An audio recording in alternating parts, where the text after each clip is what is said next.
and we are back for another episode of Dead Last Cycling. Today's episode's a bit different because I've come to Vellaroo in Sheffield, which is the home of Lee Endres and Peak Bike Fitting, for a bike fit. Hopefully Lee's going to be able to sort out all the little aches and pains I've been getting and maybe unlock a few extra watts as well, because we all know I need them. Now, first things first, my before position. And you might notice the chimney-like spacer stack and upturned stem, which are attempted compensations for 2 disc injuries I've got in my back and neck. But despite all that, I'm still somewhat resembling a shrimp. But hey, a suboptimal starting position, as we'll call it, is why we get a bike fit instead of endlessly tinkering and trying to fix problems by ourselves, which is what I've been doing up to now. The main problem that I really wanted to address though through this bike fit was the lower back discomfort that I've been getting, particularly when climbing, and some saddle issues during harder efforts, all of which I relayed to Lee as he ran through various questions at the start of the fit. After that initial questioning, Lee performed a very thorough assessment of me. First, my feet were measured in just about every direction possible, and then we moved on to mobility, which, as you can see, is not my strong suit. About there? Yeah. Starting to feel a resistance? A little bit of tightness, yeah. Wonderful. Okay, I'm just going to lift this. If you could just bend your knee for me. Just going to slowly push your knee into your chest. Just try and relax. Yeah, very tight around here. I'm seeing resistance there. I know that won't hurt, but that does feel like I'm doing something essentially wrong to the body. Yeah, I get a slight resistance. pinch. Okay. Just checking for external and internal rotation here. So actually internal rotation is not too bad. The externals, in fact, that's very good. This way is quite limited as well. Try and relax. Okay, fine. We're also looking for any obvious asymmetries here as well. Being tighter in one side is quite common, and you're definitely a lot looser in this side. Yeah. That's actually quite dramatic. Okay. Obviously nothing to worry about, it's just the way your body is. Yeah. So that's about as low as I can get without, like, this feels like I'm sat on the floor to me. Okay, yeah.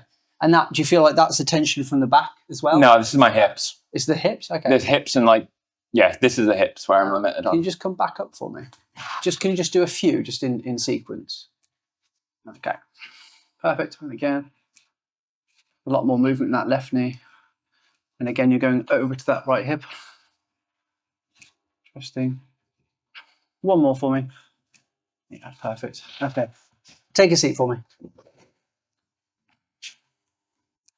Right, next thing, we are going to get you on the bike because obviously that's important. So we've had a look at what you do off the bike. Obviously, if you came in and you're like this, I'm like, okay, it's probably going to do this when it gets on the bike. But obviously, if you're fairly normal and then all of a sudden you're like this, there's something that the bike is making your body do that you're not particularly happy about.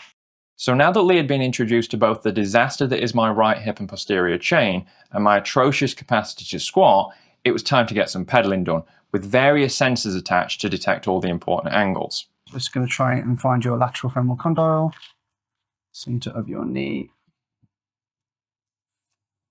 Okay. Excuse me, prodding around. Just going to try and find your gradual trochanter. Okay. Wonderful. There we go. Base of your scapula, center of mass. I'm going to put 2 on the back here as well. Again, excuse me prodding around.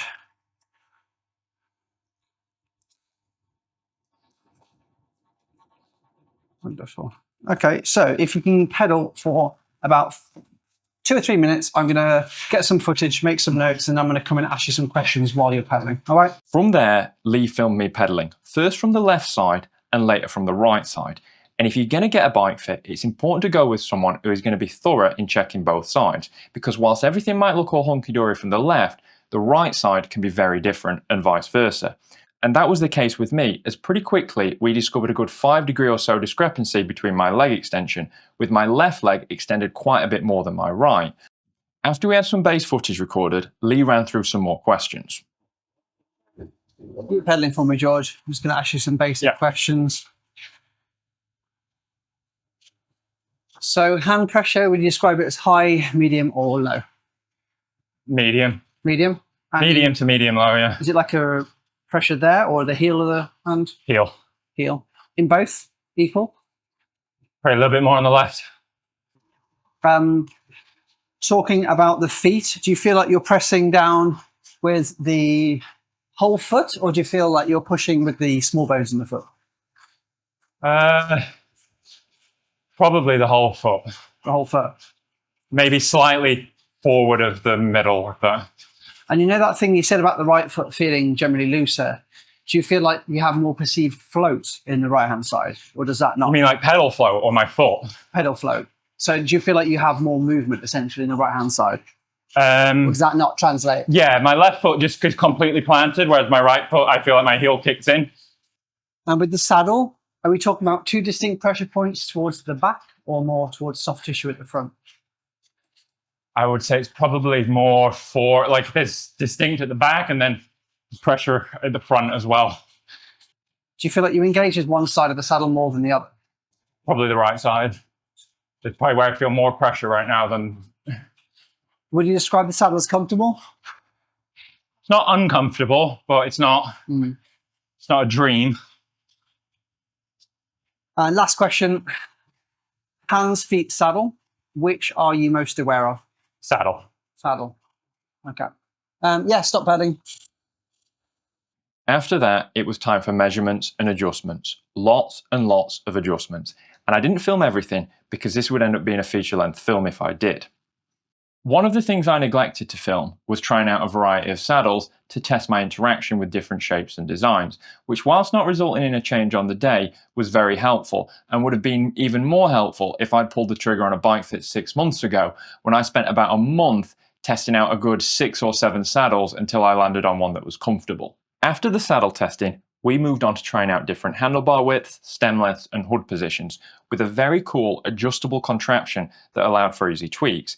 And this was an area I was keen to look at because along with the few aches and pains I've been getting, I've had quite a few comments, particularly on Zwift race videos, that my handlebars are too wide. And for anyone that said that, pat yourself on the back because you were right.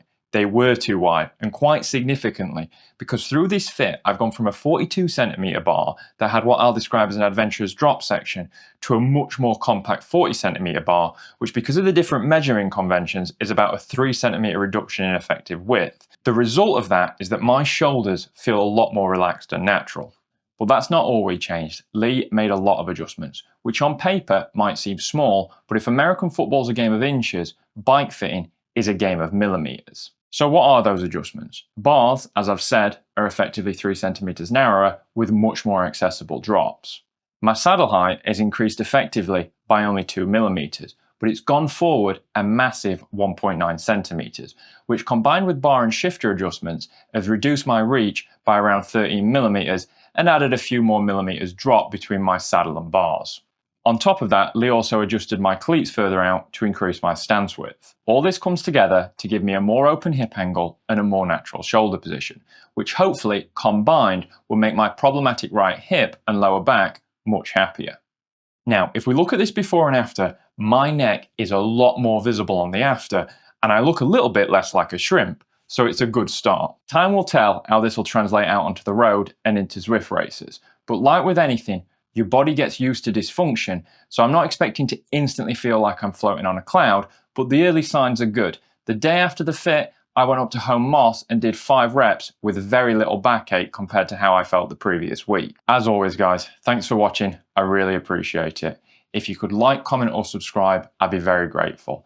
And if you're in the Yorkshire, Sheffield, Peak District type region, I highly recommend Lee at Peak Bike Fitting. He was very easy to work with, and I'm sure I'll see him again further along the journey.